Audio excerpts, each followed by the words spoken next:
लक्ष्य हमारा हर किसान की आमदनी दुगनी, लक्ष्य हमारा हर किसान की आमदनी दुगनी। ऐसी नई नई तरकीबें अब हमको है चुननी। इस कार्यक्रम के प्रायोजक है कृषि एवं किसान कल्याण मंत्रालय, भारत सरकार। नमस्कार, आप सुन रहे हैं एफएम गोल्ड। कार्यक्रम है किसान की बात, लेकर हाजिर हैं एक नया विषय। हमारे साथ स्टूडियो में मौजूद हैं हमारे एक्सपर्ट, जिनसे आप विषय से जुड़ा कोई भी सवाल पूछ सकते हैं, जिसके लिए आपको हमारे स्टूडियो में कॉल करना होगा। लेकिन आज का विषय क्या है और आप हमें कैसे संपर्क करें, इसकी जानकारी आपको देंगे मेरे साथी अश्विनी। बिल्कुल, और किसान मित्रों, आपका बहुत बहुत स्वागत है कार्यक्रम में। और इससे पहले कि हम अपने विषय तक जाएं, आपको एक छोटी सी जानकारी भी देनी है। देखिए, भारत सरकार का जो कृषि मंत्रालय है ना, वो आपको पता है कि किसानों के हक के लिए निरंतर कार्य कर रहा है। तो एक ऐसा ही एक नया कदम उठाया है, और जिसका नाम है साथी पोर्टल। तो इसके बारे में हम आपको जानकारी देंगे और ये आपको सुनवाएंगे कि कृषि एवं किसान कल्याण मंत्री ने इस मौके पर क्या कुछ खास कहा, और जो साथी पोर्टल है ये आपके लिए कितना लाभदायक है, इसका उद्देश्य क्या है। तो ये तो रही आगे की कार्यक्रम की जानकारी। तो क्योंकि आज भी हमें खास विषय लेकर आए हैं, नीरज आपने बताया। तो किसान मित्रों, आज जो हमारे किसान मित्र पुष्पीय फसलों में लगे हुए हैं, जो पुष्पीय फसलों की खेती कर रहे हैं, तो उनके लिए बहुत खास होने वाला है, क्योंकि हमारा आज का विषय यही है कि पुष्पीय फसलों में रोपण सामग्री एवं बीजों का उत्पादन। जी हाँ, पुष्पीय फसलों में रोपण सामग्री एवं बीजों का उत्पादन, आज हम इस बारे में चर्चा करेंगे। और हमसे बातचीत करने के लिए आज हमने स्टूडियो में आमंत्रित किया है डॉक्टर MC सिंह को। आप प्रधान वैज्ञानिक हैं पुष्पीय विज्ञान संभाग, भारतीय कृषि अनुसंधान संस्थान, पूसा, नई दिल्ली में। डॉक्टर साहब, कार्यक्रम में आपका बहुत बहुत स्वागत है। जी, धन्यवाद। और साथ ही साथ अगर आप हमें संपर्क करना चाहते हैं और इसी विषय से जुड़ा कोई भी सवाल आपके मन में है, आप इस तरह की खेती से जुड़ना चाहते हैं या पहले से ये खेती कर रहे हैं, तो कोई भी सवाल पूछने के लिए आप हमें संपर्क कर सकते हैं हमारे स्टूडियो में। अगर दिल्ली के बाहर से कॉल कर रहे हैं तो STD कोड लगाना बिल्कुल ना भूलें, जो है 011, और हमारा टेलीफोन नंबर है 23421608। और इसके साथ साथ आपने हमारा व्हाट्सएप नंबर सेव किया ही हुआ है, लेकिन नए श्रोताओं के लिए हम फिर से दोहरा देते हैं 9868868753। ये नंबर आप सेव करें अगर आपकी कॉल नहीं लग पा रही है और आप हमसे पुष्पीय फसलों से संबंधित कुछ भी पूछना चाह रहे हैं, जानकारी लेना चाह रहे हैं, तो आप हमें व्हाट्सएप के जरिए अपना संदेश भेजें और जानकारी हासिल करें। तो डॉक्टर साहब, इससे पहले कि श्रोता हमारे साथ जुड़ते हैं, तो हम सबसे पहले आपसे जानना चाहेंगे कि पुष्पीय फसलों की जब हम बात करते हैं तो पुष्पीय फसलें कौन सी हैं, और इस मौसम में जो हमारी पुष्पीय फसलें हैं उसमें क्या खास कामकाज होने चाहिए। जी, पुष्पीय फसलें हैं यानी जिनको हम आमदनी के लिए खेती करते हैं या शौकिया तौर पर करते हैं, उनको मुख्यतः 2 ग्रुप में हम बांट सकते हैं। जी, एक तो जो व्यवसाय के लिए हम खेती करते हैं, उनमें जो रोपण सामग्री होती है वो बीज भी हो सकता है, बीज से पौधे बनाए जा सकते हैं जी। और जो कुछ ऐसी फसलें हैं कि जिनमें प्राय बीज नहीं आता है, उनकी जड़ों में गांठें आती हैं जी। जिनको हम बल्ब्स कहते हैं, कंद कहते हैं, तो उनको निकाल कर समय से उपचारित करके उसका भंडारण किया जाता है अगले मौसम के लिए। तो वो रोपण सामग्री हमारी इसलिए काम करती है कि इन फसलों में बीज नहीं बनता है। जैसे आप देखेंगे कि जैसे रजनीगंधा है और ग्लैडियोलस है, लिली है, ये इस तरह की फसलें हैं जिनका बल्ब हम उपचारित करके रखते हैं अगले मौसम के लिए, और प्राय भंडारण करके रखते हैं कोल्ड स्टोरेज में कम तापमान पर, ताकि उसकी गुणवत्ता ना खराब हो, और उसको रोपण सामग्री के लिए हम इस्तेमाल करते हैं। दूसरा जो फूलों की फसलों का ग्रुप है, उसमें प्राय बीज जो बनता है, हम उसमें से गुणवत्ता का बीज जो है छांटकर अगले मौसम के लिए रखते हैं। इसमें भी 2 तरह की फसलें होती हैं, एक तो जो हाइब्रिड किस्म के बीज से ही बोई जाती हैं और एक जो अपने ही बने हुए बीज से बोई जाती हैं। तो इसमें ये सावधानी रखनी पड़ती है कि जो हाइब्रिड बीज है उसके पेरेंट्स हमारे पास होने चाहिए, तभी हम हाइब्रिड बीज बना सकते हैं। वरना जो वैसी किस्में हैं जिनको हम अपने ही बीज से बोते हैं, उनमें जैसे गेंदा एक प्रमुख फसल है, तो उसका बीज छटनी करके रखा जाता है ताकि और प्रजातियों के साथ वो मिक्स ना हो। उसकी गुणवत्ता का बीज अभी निकालकर प्रसंस्करण करके, आवश्यकता पड़े तो उपचारित करके, ताकि उसमें कोई फंगल डिसीज ना लगे, उसको हम अगले मौसम के लिए रखते हैं। और जब समय आने पर उसकी बीज से पौध बनाते हैं और फिर उससे मुख्य फसल करते हैं। इस तरह की जो फसलें हैं ये हुई हमारी जो बीज से, चाहे वो नीचे जमीन में बना हो चाहे ऊपर पौधे पर बना हो। दूसरा ये होता है कि हमें वेजिटेटिव प्रोपेगेशन यानी संवर्धन जो होता है, जैसे ग्राफ्टिंग, कटिंग, बडिंग आपने सुना होगा। जैसे गुलाब की फसल है, उसमें ग्राफ्टेड पौधों को तैयार करके हम पौधे उगाते हैं, फसल उगाते हैं। तो इसमें ध्यान रखने की बात यह है कि जिस तरह की फसल है उसी तरह का जो बीज और या रोपण सामग्री को संरक्षित करके, उत्पादित करके, संरक्षित करके अगले मौसम के लिए तैयार किया जाता है। तैयार किया जा सकता है। अच्छा डॉक्टर साहब, कि जो पुष्पीय फसलों में रोपण सामग्री है, इसकी गुणवत्ता कायम रखना कितना जरूरी है? हाँ, ये बहुत जरूरी है। देखिए, जो किसान का क्षेत्र है और उसकी लागत है वो उतना ही रहेगा, लेकिन अगर पैदावार कम हो तो किसान को इस फसल में ज्यादा लाभ नहीं हो सकेगा जी। तो किसान के लिए बहुत महत्वपूर्ण है कि उसकी फसल की जो पैदावार है वो अधिक से अधिक हो। तो अधिक से अधिक पैदावार के लिए गुणवत्ता बीज की होना बहुत आवश्यक है। तो इसके लिए सुनिश्चित कैसे करते हैं? एक तो देखने से पता चल जाता है कि ये स्वस्थ बीज है कि नहीं है। दूसरा, उसमें किसी रोग का संक्रमण नहीं होना चाहिए, और अगर होने की आशा हो, उम्मीद हो, तो उसको उपचारित करके भंडारण करना चाहिए। तो यही एक गुणवत्ता का मुख्य उद्देश्य है। दूसरा, किसान, जैसे मैंने कहा कि फूलों से जो बीज निकालते हैं उसमें अच्छी गुणवत्ता के सभी बीज नहीं होते, कुछ की मैच्योरिटी कम होती है और वो हल्के रह जाते हैं। तो जैसे आप देखते हैं आमतौर पर हल्की हवा से हल्के बीजों को उड़ाकर जो भारी बीज बच जाते हैं वो अच्छी गुणवत्ता के होते हैं। तो उन्हीं को संकलित कर कर उसी को भंडारित करें अगले मौसम के लिए जी। अच्छा डॉक्टर साहब, अभी अगर कुछ हमारे किसान मित्र बीज उत्पादन करना चाहते हैं तो ऐसी कौन सी फसलें हैं कि जिनकी उन्हें अभी से तैयारी कर लेनी चाहिए? हाँ, जैसे अभी मैंने बताया कि गेंदा की जो फसल है वो प्राय इस समय या तो फूलों के लिए तुड़ाई खत्म हो चुकी है। तो अगर किसी किसान ने बीज बनाने के लिए गेंदा की फसल रखी है तो ये बहुत उत्तम समय है उसकी तुड़ाई करने का, उसकी छटनी करने का और उसका प्रोसेसिंग करने का। बहुत उत्तम समय है। और इसमें क्या है कि ये जो बीज है इसको सामान्य तापमान से कम तापमान पर अगले मौसम के लिए भंडारित कर लेना चाहिए। तो ये बहुत महत्वपूर्ण है। दूसरा, ये बहुत महत्वपूर्ण है कि जो हाइब्रिड बीज हैं वो या तो किसी संस्थान से खरीदें, जैसे हमारा पूसा संस्थान है तो यहाँ पर कई हाइब्रिड प्रजातियां हैं फूलों की, और ग्लैडुलस में भी प्रजातियां हैं। तो उनको सुनिश्चित करें कि अच्छी जगह से, अच्छी नर्सरी से, अच्छे संस्थान से बीज लें ताकि उसकी गुणवत्ता को आगे मेंटेन किया जा सके। चलिए डॉक्टर साहब, शायद एक कॉलर हमसे जुड़ रहे हैं, आइए सुन लेते हैं उनसे क्या कहना चाह रहे हैं या क्या पूछना चाह रहे हैं। डॉक्टर नमस्कार। जी नमस्कार। नाम बताइए, कार्यक्रम में आपका स्वागत है, और कहाँ से बात कर रहे हैं? धर्मवीर, गांधीनगर, दिल्ली से बोल रहा हूँ। जी धर्मवीर जी, क्या पूछना चाहते हैं आप आज पुष्पीय फसलों के बारे में? मैंने रजनीगंधा के बल्ब लगा दिए, अब उसमें फुटाव भी आ गया है जी। अब मुझे ये बताइए, अब मुझे उसमें क्या क्या खाद पानी देना पड़ेगा? और दूसरा, गेंदे के बीज हमें बनाने का एक सही तरीका बताएं। क्या गेंदे के फूल जो हम घर लाते हैं उससे भी सही बन पाएंगे या कैसे बन पाएंगे, इसके बारे में बताएं। और इस समय वो गर्मी ज्यादा पड़ गई है तो हम पौधों कैसे अपने ध्यान रखें? पहले आपके पहले सवाल पर आते हैं, जो आपने रजनीगंधा के बारे में बताया। रजनीगंधा अगर आपने मार्च के द्वितीय तृतीय सप्ताह में लगाया है तो बहुत उत्तम समय था।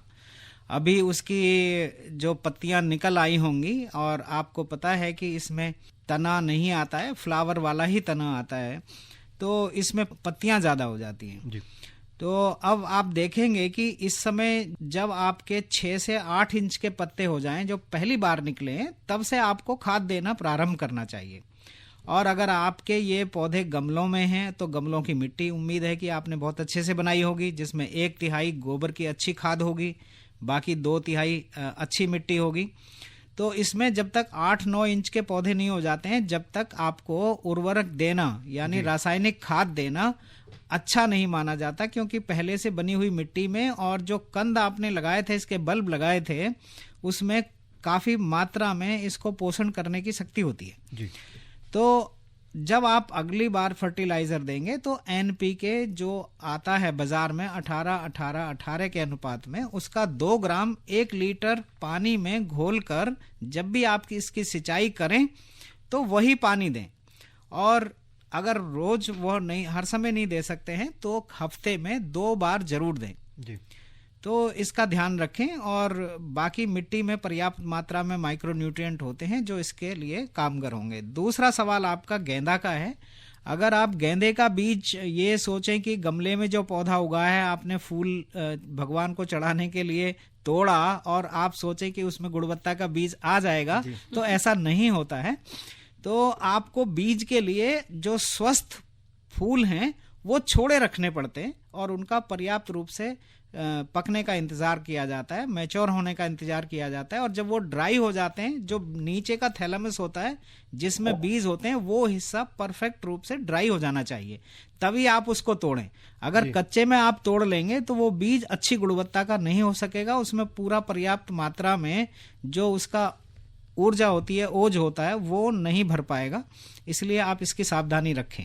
जी जी डॉक्टर साहब, तो ये आपने बहुत अच्छी बात बताई कि देखिए शौकिया तौर पर अगर हम फूलों का उत्पादन करते हैं अपनी खुशी के लिए तो वो एक अलग प्रोसेस है, लेकिन अगर व्यावसायिक तौर पर हम जाना चाहते हैं, आगे बढ़ना चाहते हैं, तो उसके लिए निश्चित रूप से बीज की क्वालिटी और प्रशिक्षण बहुत जरूरी है। और देखिए सरकार हमेशा प्रयासरत है कि कुछ ना कुछ जो नई जानकारी है, नई तकनीक है, वो हमारे किसान मित्रों तक पहुंचे, जिसके बाद वो उसका लाभ ले सके उस तकनीक को अपना के। तो किसान मित्रों, कार्यक्रम की शुरुआत में हमने आपसे कहा था कि कृषि मंत्रालय और NIC ने एक साथी पोर्टल लॉन्च किया है। ये एक मोबाइल एप्लीकेशन है और इसका जो स्लोगन है वो दिया गया है उत्तम बीज और समृद्ध किसान। यानी कि जो साथी पोर्टल है उस पर आपको बीज से संबंधित सारी जानकारियां मिलेंगी, डिजिटल प्लेटफॉर्म है। तो इसके बारे में, इसके लॉन्च के मौके पर आइए सुनते हैं कि कृषि एवं किसान कल्याण मंत्री श्री नरेंद्र सिंह तोमर ने क्या कुछ कहा। आज के इस अवसर पर मैं समझता हूं कि हम सबके लिए बहुत ही प्रसन्नता का अवसर है कि हम पोर्टल का प्रथम चरण लोकार्पित कर रहे हैं। इस अवसर पर मैं मंत्रालय के सभी अधिकारीगण, NIC के और सभी राज्य सरकारों को अपनी ओर से बहुत बहुत बधाई देता हूँ, बहुत बहुत शुभकामनाएं देता हूँ। हम सब जानते हैं कि भारत के लिए कृषि का बड़ा महत्व है और बदलते परिदृश्य में ये महत्व और बढ़ता ही जाता है।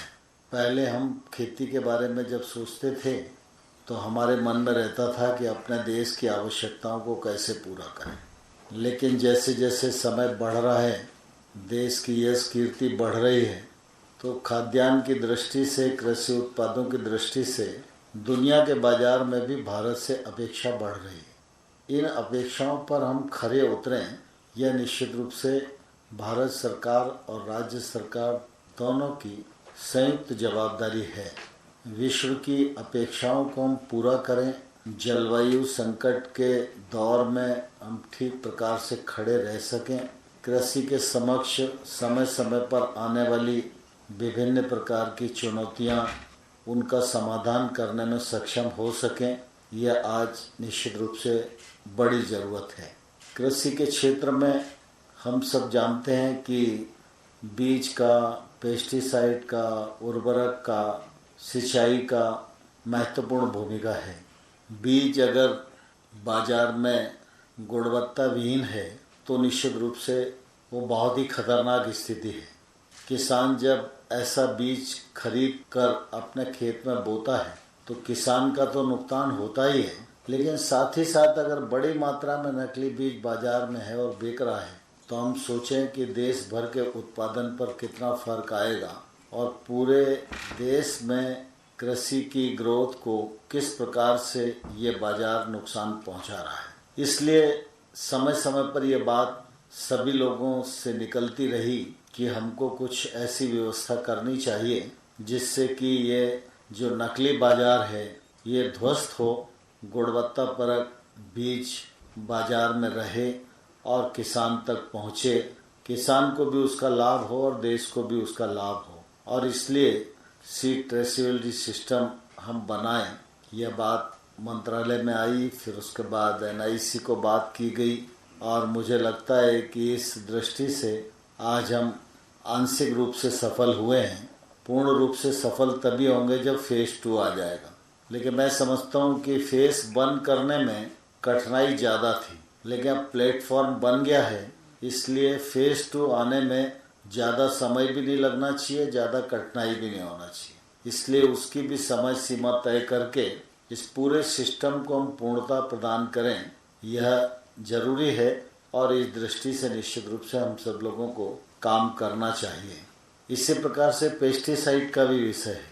पेस्टिसाइड की भी एक बड़ी समस्या नकली पेस्टिसाइड की बाजार में है और उसके कारण भी किसान को काफ़ी कठिनाई का सामना करना पड़ता है।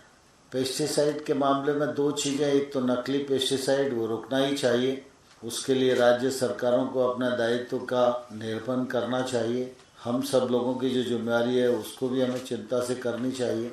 और साथ ही साथ जलवायु परिवर्तन के इस दौर में नए नए प्रकार के कीट भी आ रहे हैं, तो हमारे ICAR के सभी वैज्ञानिक इस दिशा में चिंतित हैं और मुझे लगता है कि रिसर्च वर्क हमें और बढ़ाना चाहिए और नए मॉलिक्यूल आएँ जिससे कि किसान का अगर हम कीट से होने वाला नुकसान बचाने में सफल हो जाएं तो मैं समझता हूं कि पूरे कृषि उत्पादन में हम 20% 25% की बचत कर सकते, जो अभी किसी न किसी रूप में नुकसान हो ही रहा है। और चाहे वो नकली के कारण हो, चाहे कीटों की पहचान नहीं है इसके कारण हो, लेकिन वो नुकसान है ही।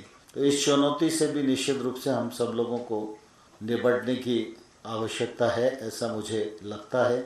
सीड ट्रेसेबिलिटी सिस्टम में सभी राज्य सरकारें इससे अपना संबंध जोड़ लें, यह मैं समझता हूँ उनके लिए भी अच्छा है, क्योंकि केंद्र सरकार का तो अपना दायित्व है कि हम लोग जो रास्ता खोज सकते हैं वो रास्ता खोजें और उस प्लेटफॉर्म को बनाएं, राज्यों को उपलब्ध कराएं।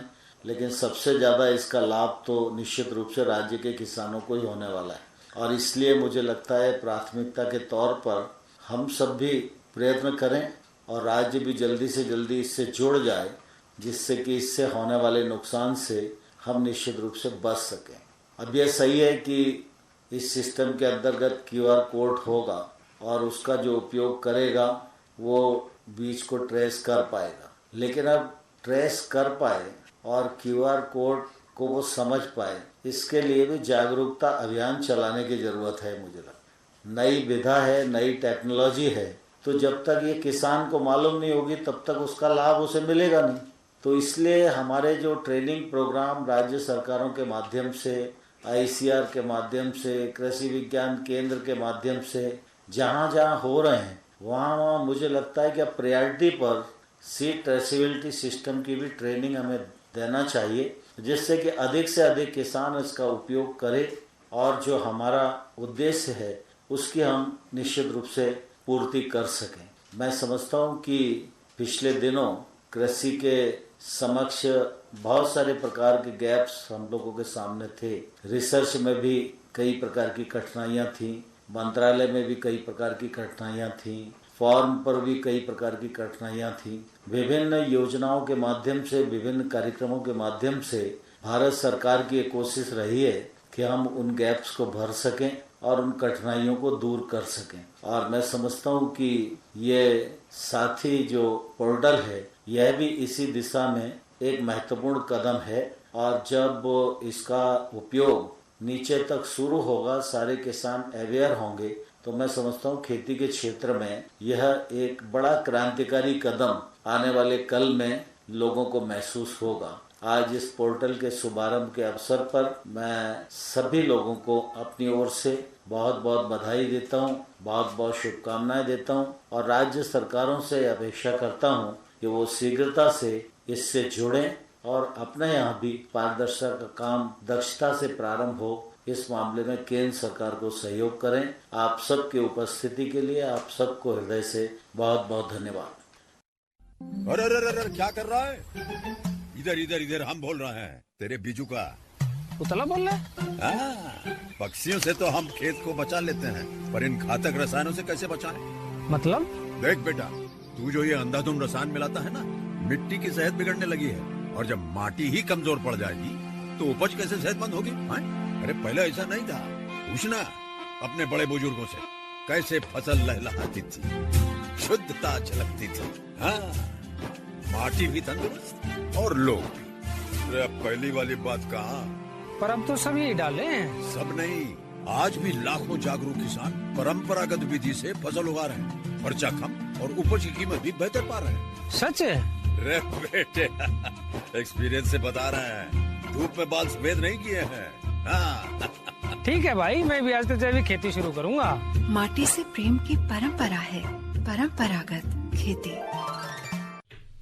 अभी आप सुन रहे थे कृषि एवं किसान कल्याण मंत्री नरेंद्र सिंह तोमर को, जिन्होंने साथी पोर्टल के लॉन्च पर अपने संबोधन में बहुत अच्छी बातें कही और बहुत महत्वपूर्ण जानकारी हमारे साथ साझा की। बिल्कुल, और किसान मित्रों, हमने सुना और समझा कि ये साथी पोर्टल ऐप का भी पहला फेज है और इस पोर्टल के माध्यम से जो बीजों से संबंधित सारी प्रक्रिया है वो हमें एक ही प्लेटफॉर्म पर मुहैया की जा रही है, जिसमें कि सीड डीलरशिप भी है, सीड इन्वेंट्री भी है और ब्रीडर सीड मैनेजमेंट भी है। तो ये बहुत सारी ऐसी जानकारियां हैं जो कि हमारे किसान मित्रों तक सीधे तौर पर पहुंचेंगी और आप आज ही इस मोबाइल ऐप को डाउनलोड कीजिए, जिससे कि आप सीधे तौर पर जानकारी जुटा सके। इसके अलावा एक कॉन्टैक्ट नंबर है 011233894242। इस नंबर पर आप कॉल करके साथी पोर्टल के बारे में ज़्यादा जानकारी ले सकते हैं। साथ ही साथ अगर आप वेबसाइट के माध्यम में जाना चाहते हैं तो https:/seedtrace.gov.in इस पर भी आप लॉगिन करके साथी पोर्टल ऐप के बारे में ज़्यादा जानकारी ले सकते हैं। तो किसान मित्रों, आज का हमारा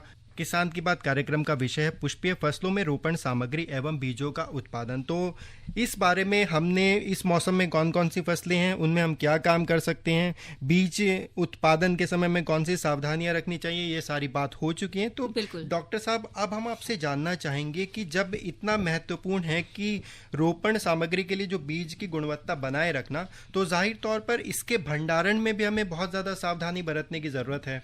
तो ऐसे कौन से काम जरूरी हैं जो कि हमारे किसान मित्रों को भंडारण के दौरान करने चाहिए? और साथ ही साथ डॉक्टर साहब, इसकी छटनी के समय हमें क्या चीजें जो है, कौन सी बातें हैं जिनका ख्याल रखना चाहिए, इसके बारे में भी प्लीज बताएं।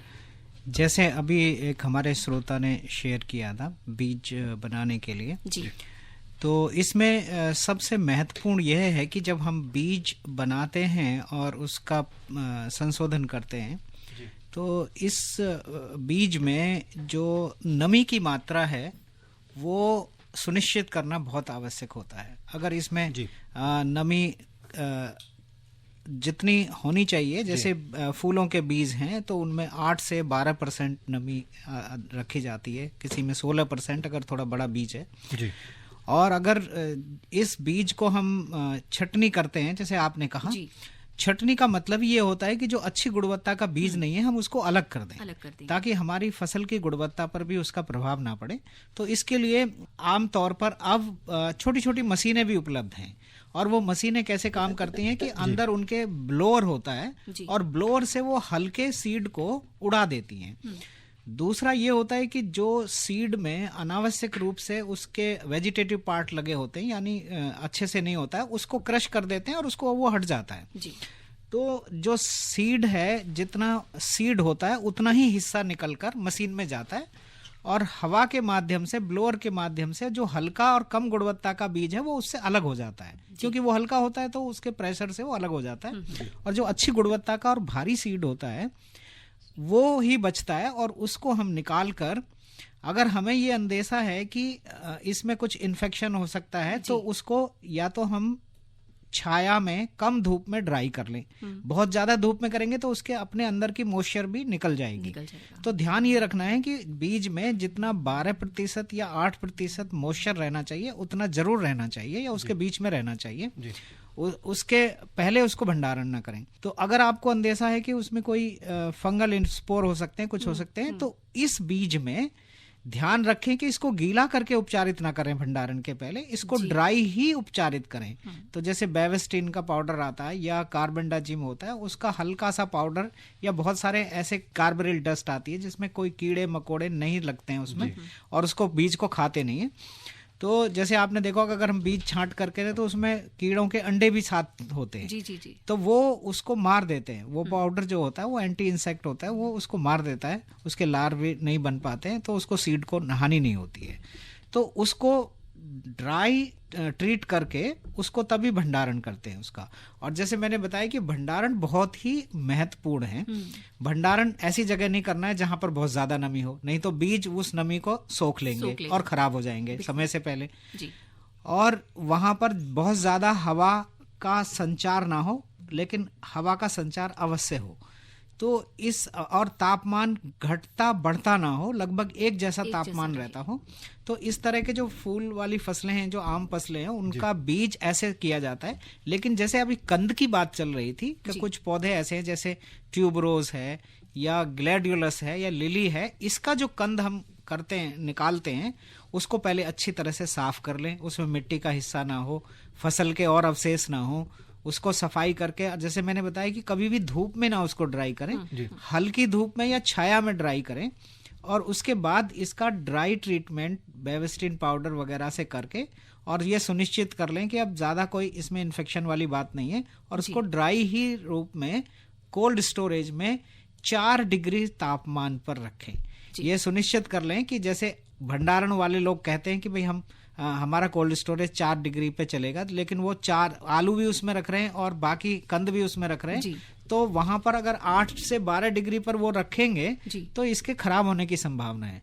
तो वहां पे ही सुनिश्चित करें कि उसको मुख्यतः 2 से 4 डिग्री का तापमान ही कोल्ड स्टोरेज में मिले, वरना उनकी गुणवत्ता काफी हद तक खराब हो जाती है। डॉक्टर साहब, ये बात हुई बल्ब और कंद की, लेकिन एक चीज और है कि हमने देखा है कुछ फसलें ऐसी भी हैं जिन्हें हम कटिंग से तैयार करते हैं। तो उनके बारे में आप जल्दी से क्या बताना बहुत सारी ऐसी फसलें हैं क्योंकि उनमें बीज नहीं होता है, और उनकी गुणवत्ता हमें तभी प्राप्त होती है जब हम उनकी कटिंग बनाते हैं। तो आमतौर पर मुख्य फसल और पहली फसल के बीच में 4 से 6 महीने का गैप होता है। तो जैसे गुलदावदी है, गुलाब है, इस तरह की फसलें हैं, उनकी पहले मदर स्टॉक बनाते हैं और मदर स्टॉक से नए पौधे बनाए जाते हैं। तो इसके लिए मदर स्टॉक बनाना जरूरी होता है, और वो एक सीजन से पहले करें, और फिर उनकी जो फ्रेश कटिंग है, टर्मिनल कटिंग्स हैं, उनको लेकर आप नई फसल कर सकते हैं। तो डॉक्टर साहब, ये आपने बहुत ही महत्वपूर्ण जानकारी दी। और किसान मित्र, आज हमने बात की पुष्पीय फसलों में रोपण सामग्री और बीजों का उत्पादन। तो हम उम्मीद करते हैं कि आपने कार्यक्रम पूरे ध्यान से सुना होगा। जो भी बातें डॉक्टर साहब ने बताई हैं, जो भी सावधानियां रखने को सलाह दी है, तो वो आप जरूरी मानेंगे और उन कदमों पर जरूर विचार करेंगे। तो इस संबंध में जानकारी देने के लिए डॉक्टर साहब आपका बहुत बहुत शुक्रिया। और इसी के साथ अब समय हो चला है आपसे विदा लेने का, इजाजत लेने का। नमस्कार। इस कार्यक्रम के प्रायोजक थे कृषि एवं किसान कल्याण मंत्रालय, भारत सरकार।